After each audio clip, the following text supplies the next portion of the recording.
ओम शांति। 2 सितंबर 2023 के ईश्वरीय महावाक्य।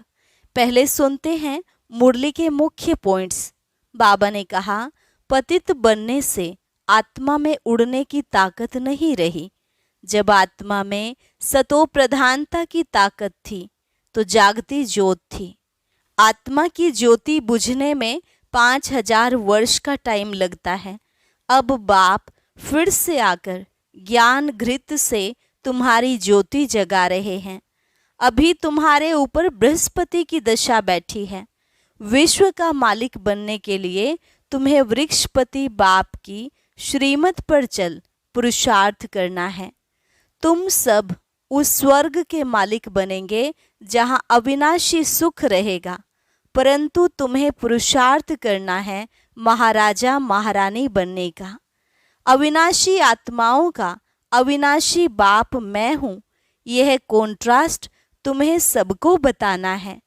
एक है जिस्मानी बाप, दूसरा है रूहानी बाप। यह 84 जन्मों का राज सिवाय परमपिता परमात्मा के और कोई समझा न सके। तुम अभी बाप से सारा राज सुनकर खुश होते हो और फिर नई दुनिया के लिए पुरुषार्थ भी करते हो। और लास्ट में बाबा ने कहा, यह तुम्हें सिद्ध कर बताना है कि अब हम बेहद के पारलौकिक बाप से बेहद का वर्षा ले रहे हैं। इस नरक का विनाश सामने खड़ा है। स्वयं परमपिता परमात्मा आकर इस समय ब्रह्मा द्वारा स्वर्ग की स्थापना कर रहे हैं। और अब सुनते हैं महावाक्यों को विस्तार से। मुरली का सार। मीठे बच्चे, अभी तुम्हारी ज्योति जगी है। ज्योति जगना अर्थात बृहस्पति की दशा बैठना। बृहस्पति की दशा बैठने से तुम विश्व के मालिक बन जाते हो। प्रश्न, सतयुग में हर घर की विशेषता क्या होगी? कलयुग में हर घर क्या बन गए हैं? उत्तर, सतयुग में हर घर में खुशियां होंगी, सबकी ज्योति जगी हुई होगी। कलयुग में तो घर घर में गमी चिंता है, हर घर में अंधियारा है। आत्मा की ज्योति उझाई हुई है। बाप आए हैं अपनी ज्योति से सबकी ज्योति जगाने, जिससे फिर घर घर में दिवाली होगी। गीत, माता ओ माता तू है सबकी भाग्य विधाता। ओम शांति। बच्चों ने माँ की महिमा सुनी। यूं वास्तव में उपमा तो एक की ही होती है। माँ को भी जगदम्बा बनाने वाला, जन्म देने वाला फिर भी कोई और है। ऐसी माँ को भी जन्म किसने दिया? कहेंगे पतित पावन परम पिता परमात्मा शिव ने दिया। फिर भी महिमा हो जाती है एक ही ज्ञान सागर पतित पावन परम पिता परमात्मा शिव बाबा की। वह बैठ बच्चों को अपना और अपनी रचना के आदि मध्य अंत का और पतितों को पावन बनाने का राज समझाते हैं। यह तो बच्चे समझ गए हैं। इस समय पतित राज्य है, जिसको रावण राज्य कहा जाता है। अभी दशहरा आता है ना, यह तो समझाया गया है। यह सब अंधश्रद्धा के उत्सव हैं। ऐसे तो कोई है नहीं कि एक रावण था, लंका थी। लंका सिलोन को कहा जाता है। दिखाते हैं वहां सागर में बंदरों ने पुल बनाई। वास्तव में यह सब है दंत कथाएं। ऐसे तो है नहीं कि 10 शीश वाला कोई रावण था, लंका में राज्य करता था। फिर तो उनकी एफिजी लंका में ही जलानी चाहिए। रावण को जलाने का भारत में ही रिवाज है, और कोई जगह नहीं जलाते। अखबार में भी यहाँ के लिए ही पड़ता है। सबसे जास्ती उत्सव मैसूर का महाराजा मनाते हैं। उनका शायद इस दंत कथा से प्रेम दिखाई पड़ता है। अब इस पर समझाना तुम बच्चों का काम है। एफिजी तो दुश्मन का बनाकर जलाया जाता है, जैसे आगे हिटलर की एफिजी बनाकर जलाते थे। दुश्मन तो बहुतों के होते हैं। अब रावण किसका दुश्मन था? भारतवासियों का दुश्मन था। परंतु दुश्मन को भी एक बार जलाया जाता है। ऐसे तो कोई भी नहीं करते जो हर वर्ष दुश्मन का एफिजी बुत बनाकर जलाते। दुश्मन का एफिजी तो बनाते हैं परंतु वर्ष वर्ष तो नहीं जलाते। यह रावण फिर कौन है जिसका भारत में बहुत समय से 10 शीश वाला एफिजी बनाकर जलाते रहते हैं? यह दुश्मन कब से हुआ है जो मरता ही नहीं? आखरीन खत्म कब होगा? यह सदैव रहेगा ही। तुम बच्चे जानते हो भारत ही पवित्र था, फिर भारत को ही रावण ने अपवित्र बनाया है। अभी रावण राज्य है। अगर लंका का राज्य था तो रानी भी होगी। तुम तो यह बातें मानेंगे नहीं। रावण अभी तक जीता है वह क्या? कुछ भी समझते नहीं। जीता है फिर उनकी एफिजी बनाकर जलाते रहते हैं। एक बार जलाया फिर क्या हुआ? हर वर्ष जलाते रहते हैं। तो तुम बच्चों को समझाना चाहिए। कमेटी के बड़े जो बनते हैं, जैसे मैसूर का महाराजा है, वे बहुत मनाते हैं। फॉरेनर्स को भी देखने के लिए बुलाते हैं। समझेंगे शायद ऐसा हुआ होगा, परंतु ऐसा तो कभी हुआ नहीं है। नाटक बना देते हैं। रावण का भी नाटक बनाते हैं। तो इस रावण की बात पर समझाना है। बड़ी जबरदस्त बात है। अभी तुम रावण राज्य में बैठे हो। पतित दुनिया को ही रावण राज्य कहा जाता है। अभी राम राज्य और रावण राज्य का राज तुमको समझाया गया है। रावण 5 विकारों को कहा जाता है, और कोई है नहीं। तुम समझ गए हो कि रावण का राज्य अभी भारत में है। भारत में ही दशहरा, दीपमाला आदि मनाते हैं। तो समझाना पड़े। अगर रावण जीता है तो रावण राज्य ठहराना। रावण है पतित बनाने वाला। तुम जानते हो 5 विकार जो कि इस समय सर्वव्यापी हैं, उनको ही रावण कहा जाता है। रावण के चित्र तो आगे दशहरे में निकले थे। इसमें तिथि तारीख भी डालनी पड़े। इस समय पतित का विनाश और पावन की स्थापना होती है। तुम पतित से पावन बन रहे हो। पावन बन जाएंगे फिर रावण संप्रदाय को आग लगेगी। रावण खत्म हो जाएगा। फिर सतयुग में कोई एफिजी नहीं बनानी पड़ेगी। सब पावन बन जाएंगे। आत्मा में सतोप्रधानता की जब ताकत थी तो जागती ज्योत थी। पतित बनने से वह ज्योत उझा गई है। आत्मा ही पतित बनी है। उड़ने की ताकत नहीं है। 5 विकारों से आत्मा आयरन एसिड बन गई है। यह जरूर समझाना है। आत्मा को जागृत करने वाला एक बाप है। यह तो सब कहते हैं ज्योति स्वरूप परम पिता परमात्मा आएगा। अब ज्योति स्वरूप तो तुम आत्मा भी हो। परम पिता परमात्मा भी ज्योति स्वरूप है। तुम्हारी आत्मा की ज्योत बुझ गई है, बाकी जाकर जरा सी रही है। मनुष्य मरते हैं तो रात दिन उनका दीवा जलाते हैं। दीवे की बहुत संभाल करते हैं। घृत खत्म हो जाता है फिर और डालते हैं।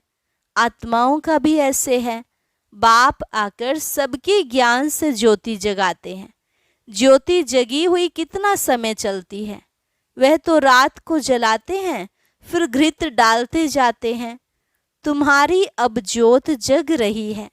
जगते जगते फिर जग ही जाएगी। ज्योति बुझने में 5000 वर्ष लगता है। फिर बाप आकर घृत डालते हैं।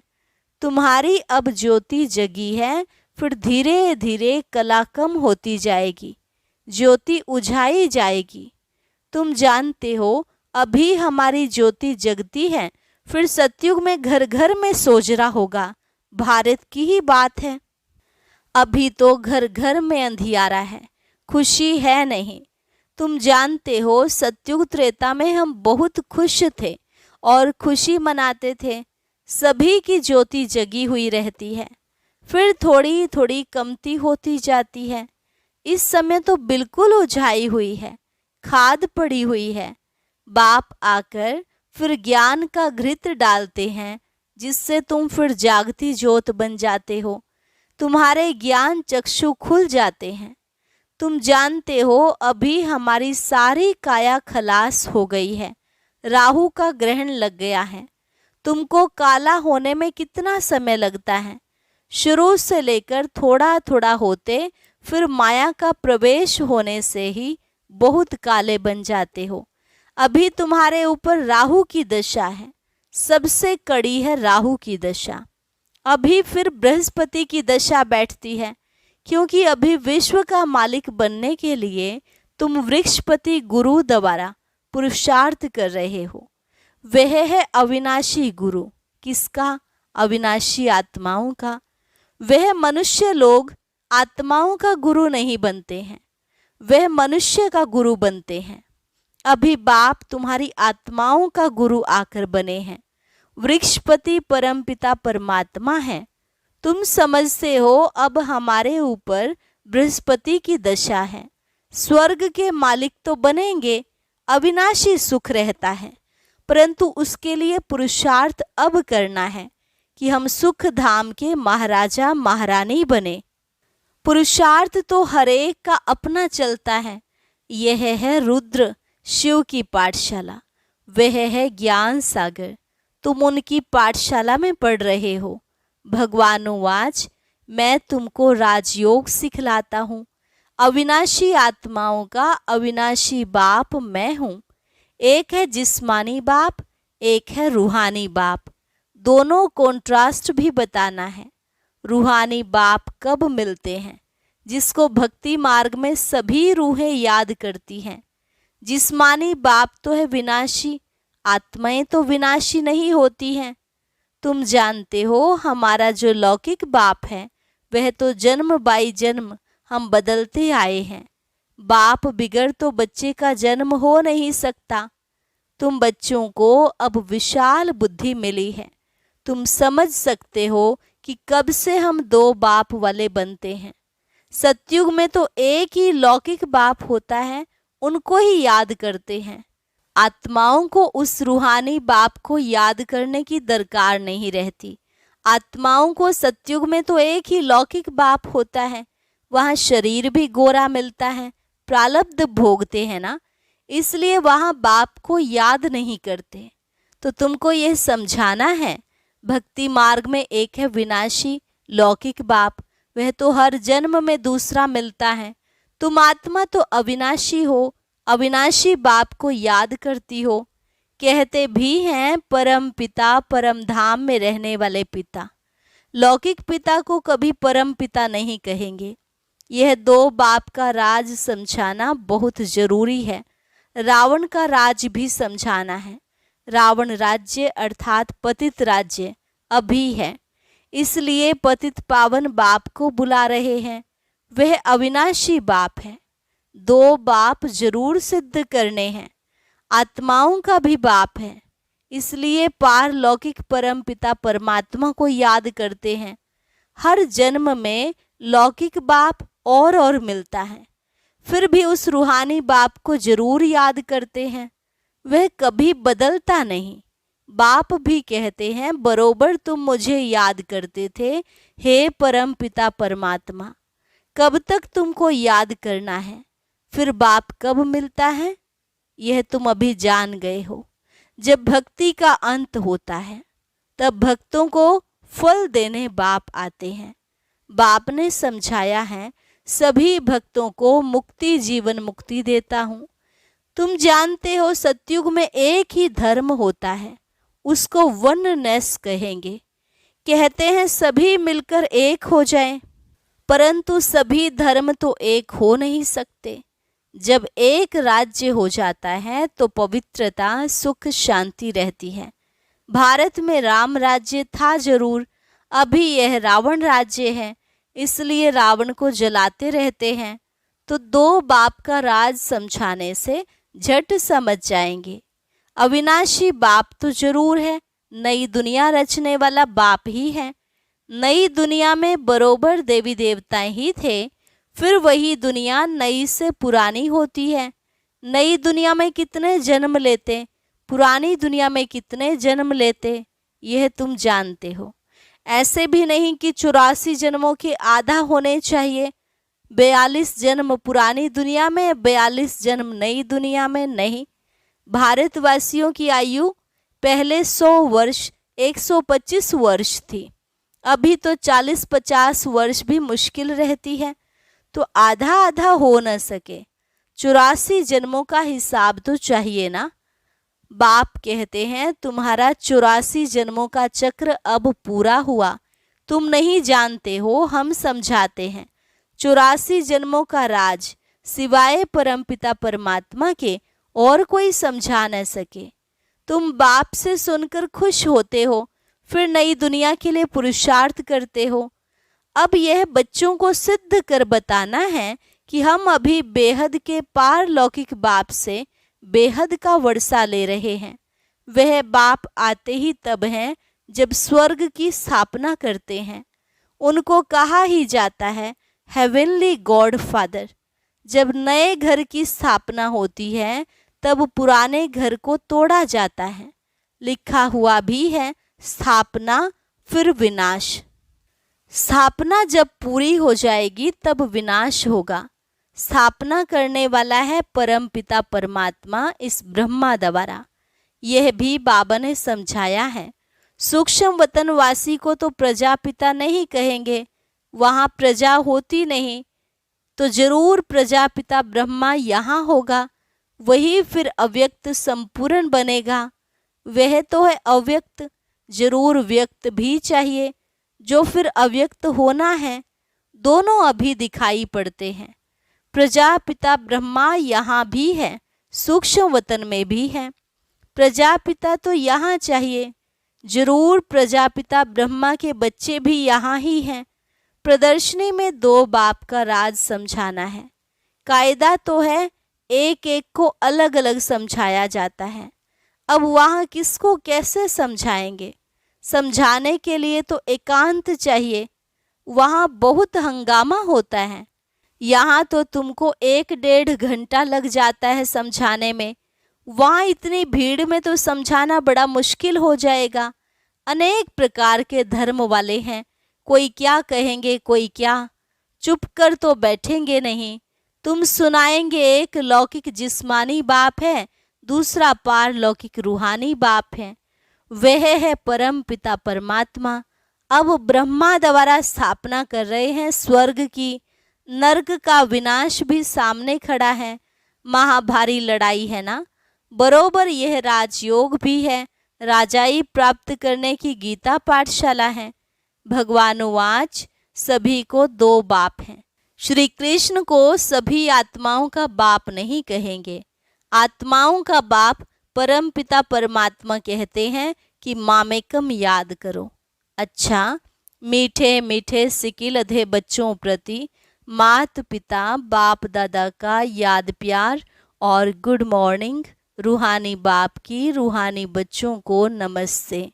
रूहानी बच्चों की रूहानी बाप दादा को नमस्ते नमस्ते, गुड मॉर्निंग। धारणा के लिए मुख्य सार। पहली पॉइंट, स्वयं में ज्ञान का घृत डालते सदा जागती ज्योत रहना है। बाप की याद में रह राहु का ग्रहण उतार देना है। दूसरी पॉइंट, रूहानी और जिस्मानी दो बाप हैं। यह पहचान हरेक को देकर बेहद के वर्षे का अधिकारी बनाना है। वरदान, प्रवृत्ति में रहते एक बाप के साथ कंबाइंड रहने वाले देह के संबंधों से निवृत्त भव।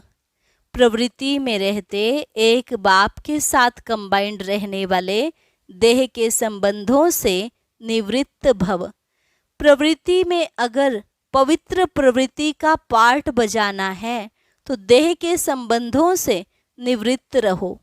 मैं पुरुष हूँ, यह स्त्री है, यह भान स्वप्न में भी नहीं आना चाहिए। आत्मा भाई भाई है तो स्त्री पुरुष कहाँ से आए? युगल तो आप और बाप हो। यह तो निमित्त मात्र सेवार्थ हैं।